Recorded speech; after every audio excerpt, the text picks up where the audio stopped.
Hello, and welcome to another episode of the Western Canon Challenge, where we are reading the entirety of the Western literary canon out loud. Today we are beginning a work entitled Erewhon by Samuel Butler. And with that, I'll get started with Chapter 1, entitled Wastelands. If the reader will excuse me, I will say nothing of my antecedents, nor of the circumstances which led me to leave my native country. The narrative would be tedious to him and painful to myself. Suffice it that when I left home, it was with the intention of going to some new colony, and either finding, or even perhaps purchasing, waste crown land suitable for cattle or sheep farming, by which means I thought that I could better my fortunes more rapidly than in England. It will be seen that I did not succeed in my design, and that however much I may have met with what was new and strange, I have been unable to reap any pecuniary advantage. It is true, I imagine myself to have made a discovery, which, if I can be the first to profit by it, will bring me a recompense beyond all money computation, and secure me a position such as not been attained by more than some 15 or 16 persons since the creation of the universe. But to this end I must possess myself of a considerable sum of money. Neither do I know how to get it, except by interesting the public in my story, and inducing the charitable to come forward and assist me.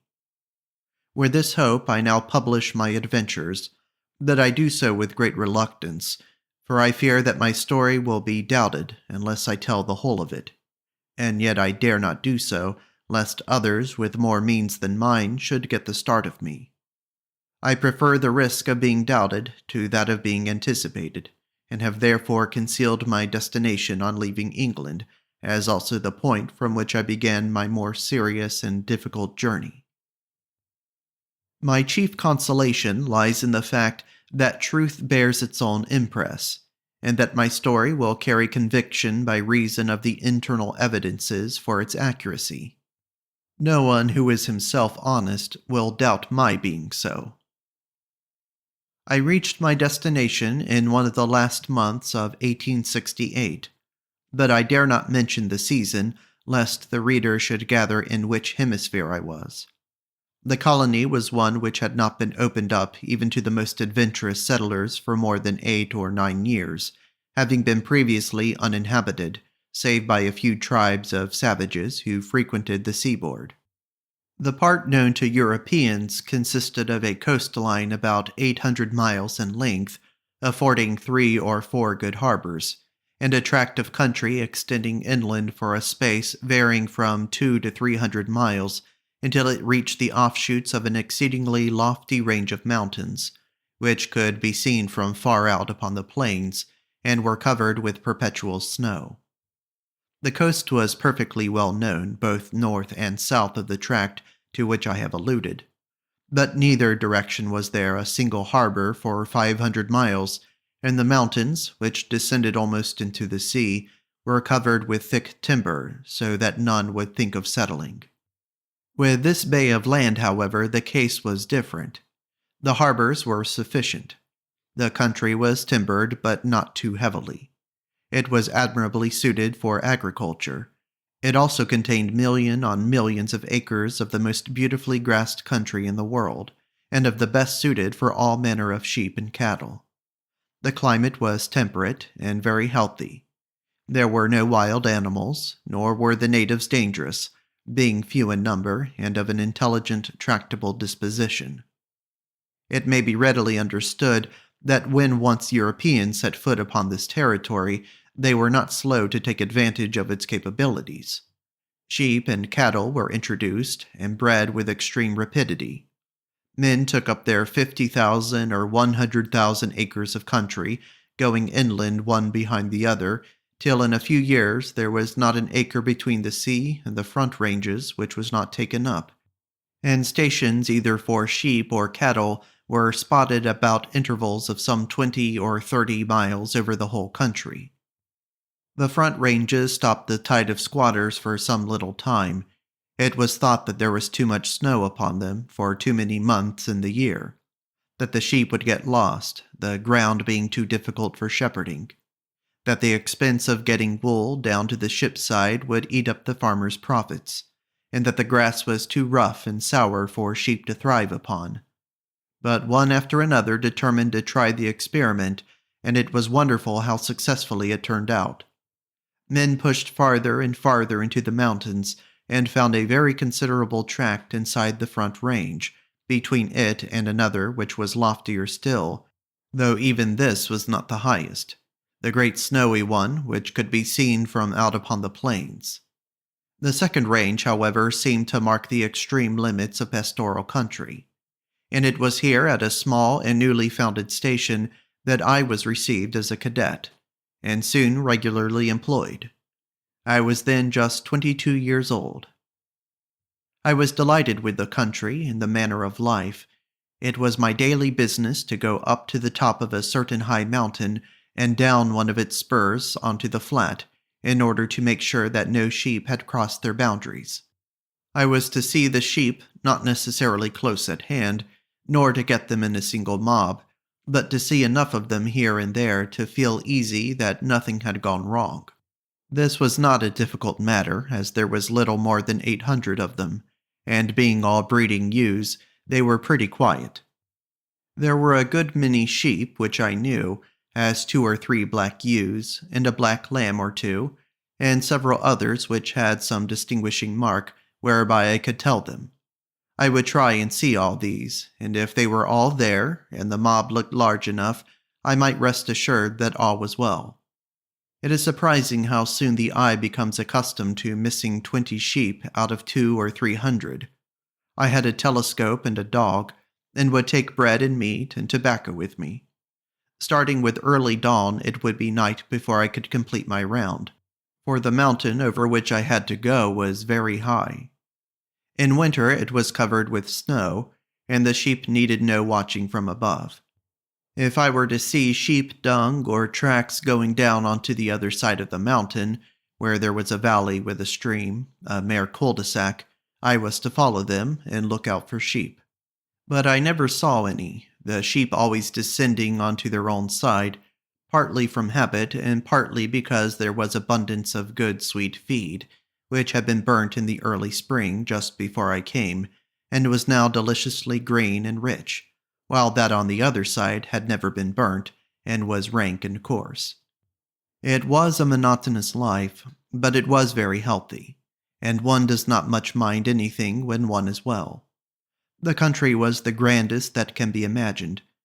How often have I sat on that mountainside and watched the waving downs with the 2 white specks of huts in the distance, and the little square of garden behind them, the paddock with a patch of bright green oats above the huts, and the yards and wool sheds down on the flat below, all seen as through the wrong end of a telescope, so clear and brilliant was the air, or as upon a colossal model or map spread out beneath me.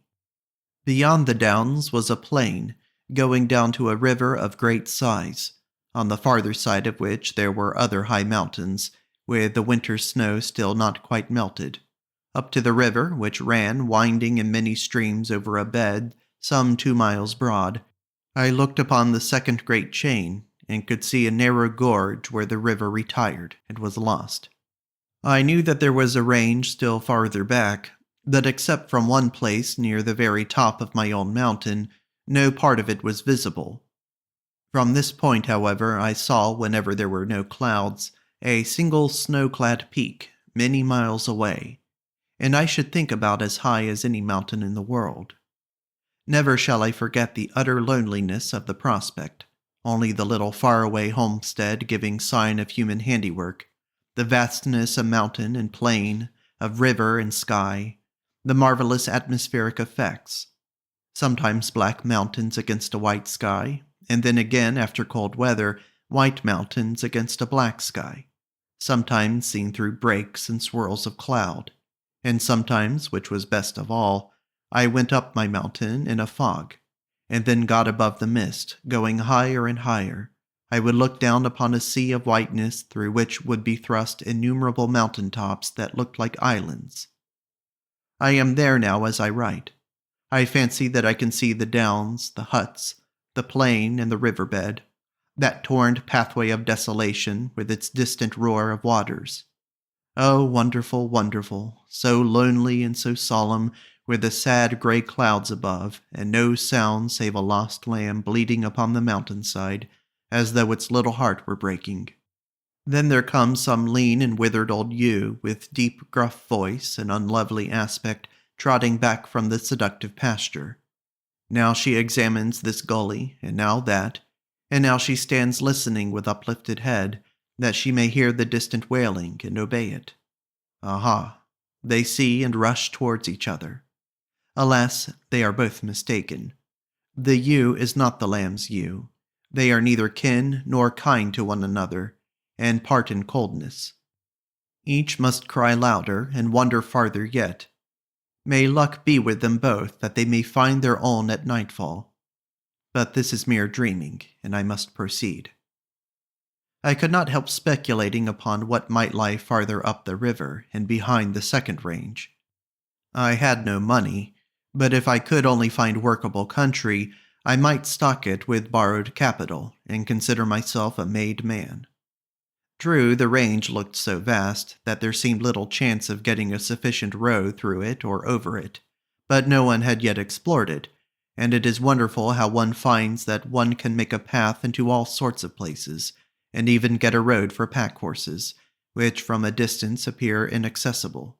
The river was so great that it must drain an inner tract, at least I thought so, and though everyone said it would be madness to attempt taking sheep farther inland, I knew that only 3 years ago the same cry had been raised against the country which my master's flock was now overrunning. I could not keep those thoughts out of my head as I would rest myself upon the mountainside.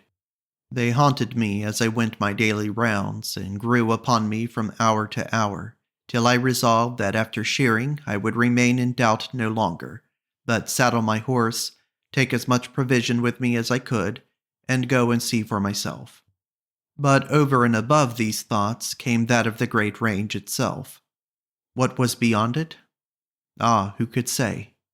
There was no one in the whole world who had the smallest idea save those who were themselves on the other side of it, if indeed there was anyone at all. Could I hope to cross it? This would be the highest triumph that I could wish for, but it was too much to think of yet. I would try the nearer range and see how far I could go.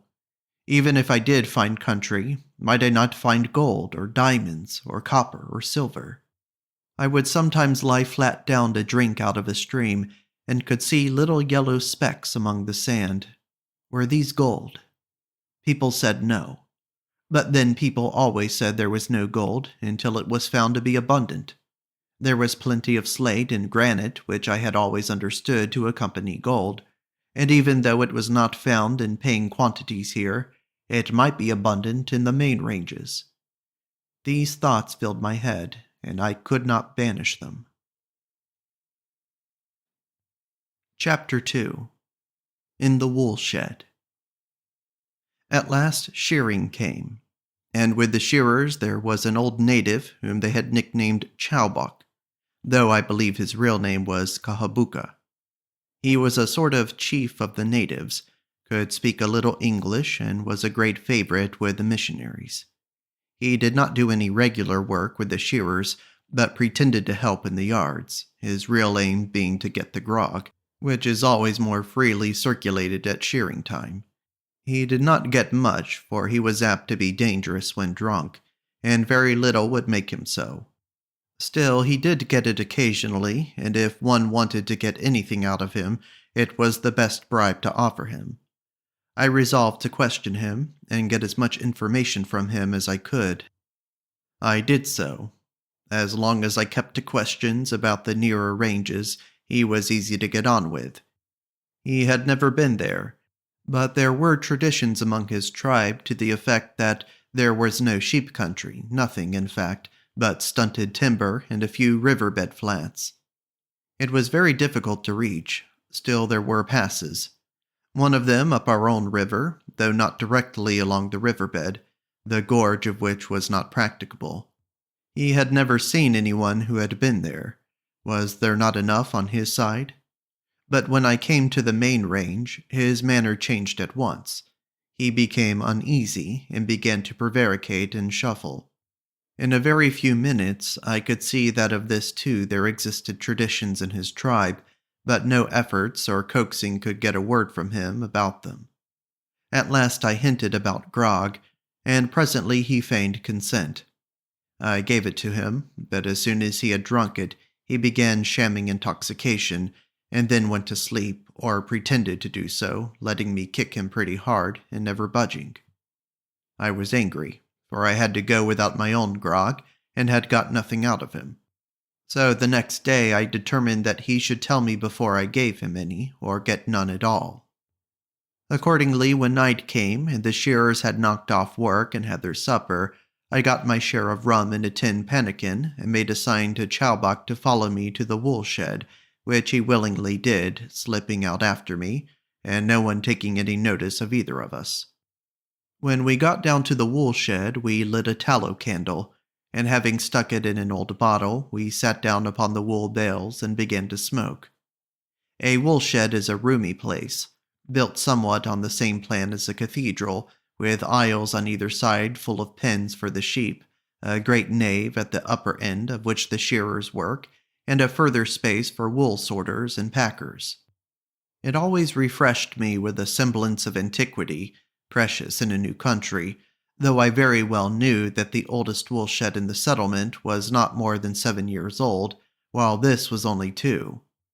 Chowbok pretended to expect his grog at once, though we both of us knew very well what the other was after, and that we were each playing against the other, the one for grog and the other for information.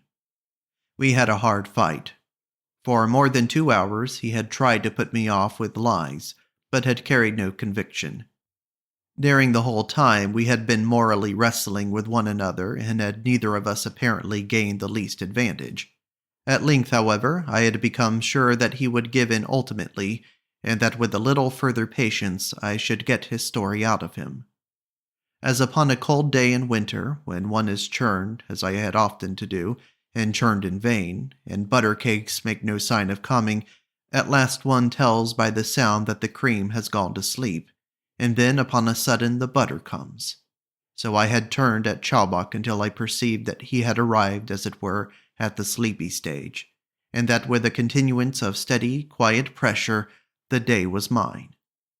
On a sudden, without a word of warning, he rolled 2 bales of wool, his strength was very great, into the middle of the floor, and on the top of these he placed another crosswise.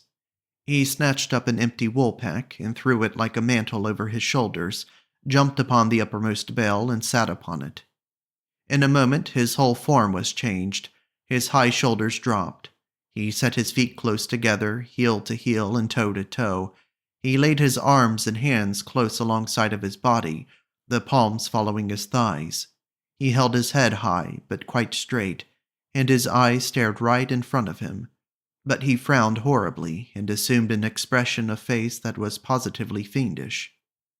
At the best of times Chowbok was very ugly, but he now exceeded all conceivable limits of the hideous. His mouth extended almost from ear to ear, grinning horribly, and showing all his teeth. His eyes glared, though they remained quite fixed, and his forehead was contracted with a most malevolent scowl. I am afraid my description will have conveyed only the ridiculous side of his appearance, but the ridiculous and the sublime are near, and the grotesque fiendishness of Chowbok's face approached this last, if it did not reach it. I tried to be amused, but I felt a sort of creeping at the roots of my hair and over my whole body, as I looked and wondered what he could possibly be intending to signify. He continued thus for about a minute, sitting bolt upright, as stiff as a stone, and making this fearful face. Then there came from his lips a low moaning like the wind, rising and falling by infinitely small gradations, till it became almost a shriek, from which it descended and died away. After that he jumped down from the hay bale and held up the extended fingers of both his hands as one who would say 10, though I did not then understand him. For myself, I was open-mouthed with astonishment. Chowbok rolled the bales rapidly into their place, and stood before me shuddering as in great fear. Horror was written upon his face, this time quite involuntarily, as though the natural panic of one who has committed an awful crime against unbeknown and superhuman agencies. He nodded his head and gibbered and pointed repeatedly to the mountains. He would not touch the grog, but after a few seconds he made a run through the woolshed door into the moonlight, nor did he reappear till the next day at dinner-time, when he turned up looking very sheepish and abject in his civility towards myself. Of his meaning I had no conception. How could I? All I could feel sure of was that he had a meaning which was true and awful to himself. It was enough for me that I believed him to have given me the best he had in all he had. This kindled my imagination more than if he had told me intelligible stories by the hour together. I knew not what the great snowy ranges might conceal, but I could no longer doubt that it would be something well worth discovering. I kept aloof from Chowbok for the next few days, and showed no desire to question him further. When I spoke to him, I called him Kahabuka, which gratified him greatly. He seemed to have become afraid of me, and acted as one who was in my power. Having therefore made up my mind that I would begin exploring as soon as shearing was over, I thought it would be a good thing to take Chowbok with me, so I told him that I meant going to the nearer ranges for a few days prospecting, and that he was to come too. I made him promises of nightly grog, and held out the chances of finding gold. I said nothing about the main range, for I knew it would frighten him. I would get him as far up our own river as I could, and trace it, if possible, to its source. I would then either go on by myself, if I felt my courage equal to the attempt, or return with Chowbok. So as soon as after shearing was over and the wool sent off, I asked leave of absence and obtained it.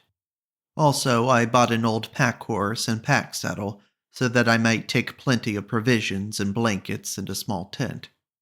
I was to ride and find fords over the river. Chowbok was to follow and lead the pack-horse, which would also carry him over the fords.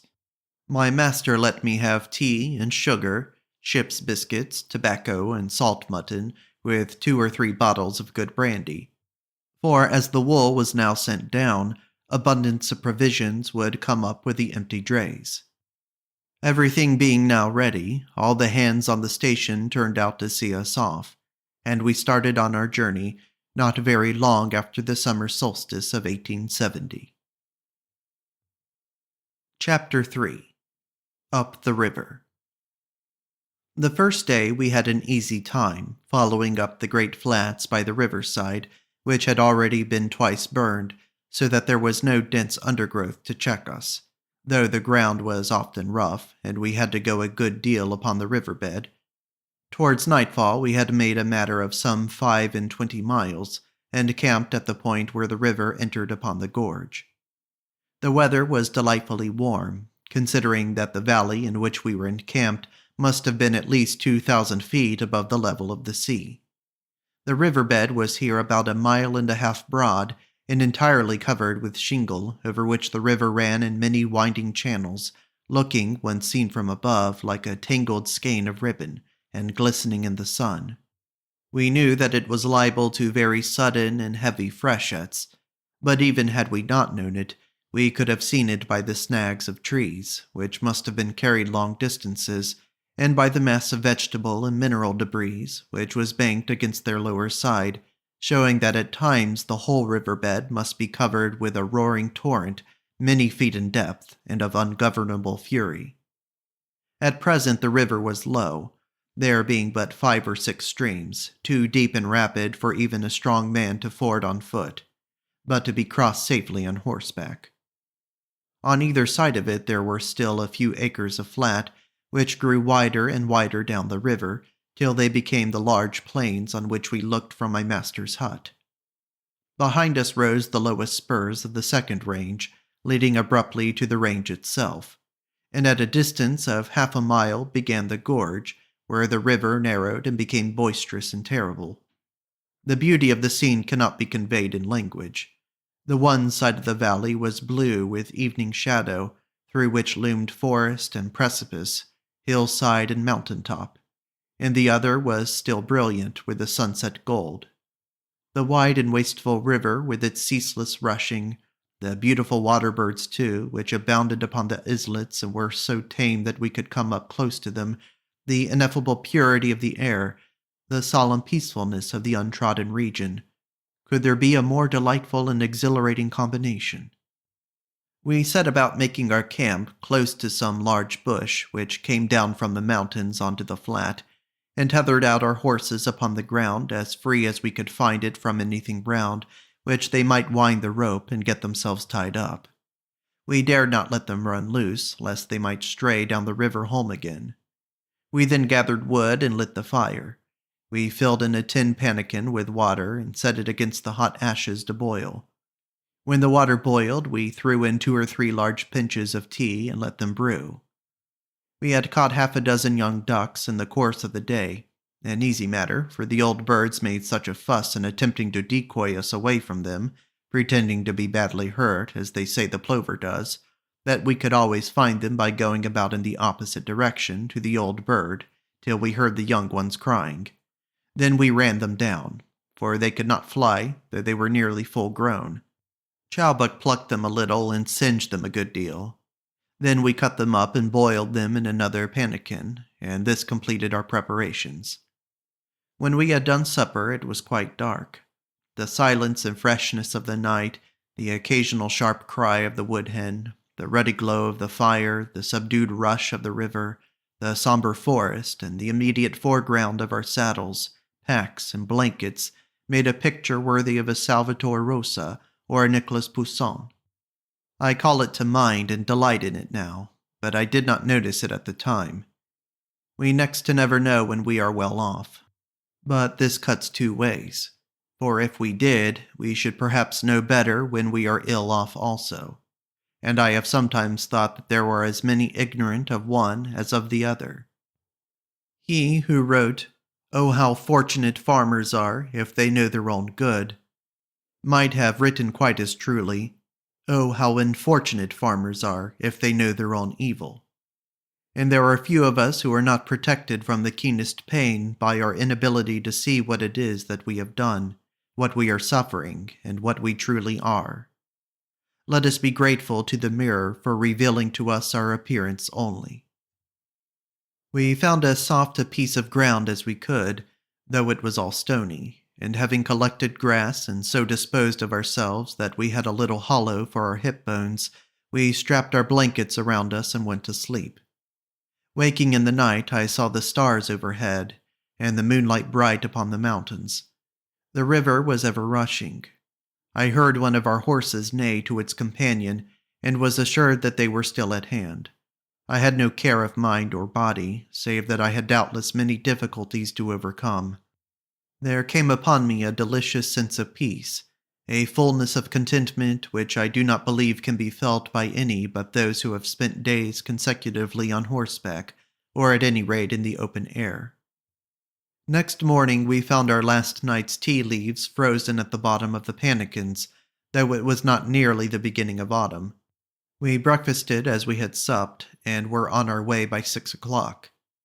In half an hour we had entered the gorge, and turning round a corner, we bade farewell to the last sight of my master's country. The gorge was narrow and precipitous. The river was now only a few yards wide, and roared and thundered against the rocks of many tons in weight. The sound was deafening, for there was a great volume of water. We were 2 hours in making less than a mile, and that with danger, sometimes in the river and sometimes on the rock. There was that damp black smell of rocks covered with slimy vegetation, as near some huge waterfall where spray is ever rising. The air was clammy and cold. I cannot conceive how our horses managed to keep their footing, especially the one with the pack, and I dreaded the having to return almost as much as going forward. I suppose this lasted 3 miles, but it was well midday when the gorge got a little wider, and a small stream came into it from a tributary valley. Farther progress up the main river was impossible, for the cliffs descended like walls. So we went up the side stream, Chowbuck seeming to think that here must be the pass of which reports existed among his people. We now incurred less of actual danger, but more fatigue, and it was only after infinite trouble, owing to the rocks and tangled vegetation, that we got ourselves and our horses upon the saddle from which this small stream descended. By that time clouds had descended upon us, and it was raining heavily. Moreover, it was 6 o'clock, and we were tired out, having made perhaps 6 miles in 12 hours. On the saddle there was some coarse grass, which was in full seed, and therefore very nourishing for the horses. Also abundance of anise and sow thistle, of which they are extravagantly fond, so we turned them loose and prepared to camp. Everything was soaking wet, and we were half perished with cold. Indeed, we were very uncomfortable. There was brushwood about, but we could get no fire till we had shaved off the wet outside of some dead branches and filled our pockets with the dry inside chips. Having done this, we managed to start a fire, nor did we allow it to go out when we had once started it. We pitched the tent, and by 9 o'clock were comparatively warm and dry. Next morning it was fine. We broke camp, and after advancing a short distance, we found that by descending over the ground less difficult than yesterday's, we should come again upon the riverbed, which had opened out above the gorge. But it was plain at a glance that there was no available sheep country, nothing but a few flats covered with scrub on either side of the river, and mountains which were perfectly worthless. But we could see the main range. There was no mistake about this. The glaciers were tumbling down the mountainsides like cataracts, and seemed actually to descend upon the riverbed. There could be no serious difficulty in reaching them by following up the river, which was wide and open, but it seemed rather an objectless thing to do, for the main range looked hopeless, and my curiosity about the nature of the country above the gorge was now quite satisfied. There was no money in it whatever, unless there should be minerals, of which I saw no more signs than lower down. However, I resolved that I would follow the river up, and not return until I was compelled to do so. I would go up every branch as far as I could, and wash well for gold. Chowbok liked seeing me do this, but it never came to anything, for we did not even find the color. His dislike of the main range appeared to have worn off, and he made no objections to approaching it. I think he thought that there was no danger of my trying to cross it, and he was not afraid of anything on this side. Besides, we might find gold. But the fact was that he had made up his mind what to do if he saw me getting too near it. We passed 3 weeks in exploring, and never did I find time go more quickly. The weather was fine, though the nights got very cold. We followed every stream but one, and always found it led us to a glacier, which was plainly impassable, at any rate without a larger party and ropes. One stream remained, which I should have followed up already, had not Chowbok said that he had risen early one morning while I was yet asleep, and after going up it for 3 or 4 miles, had seen that it was impossible to go farther. I had long ago discovered that he was a great liar, so I was bent on going up myself. In brief, I did so. So far from being impossible, it was quite easy traveling, and after 5 or 6 miles I saw a saddle at the end of it, which, though covered deep in snow, was not glaciered, and which did verily appear to be part of the main range itself. No words can express the intensity of my delight. My blood was all on fire with hope and elation, but on looking round for Chowbok, who was behind me, I saw to my surprise and anger that he had turned back, and was going down to the valley as hard as he could. He had left me. This is the end of chapters 1 through 3 of Erewhon by Samuel Butler. Thank you for listening.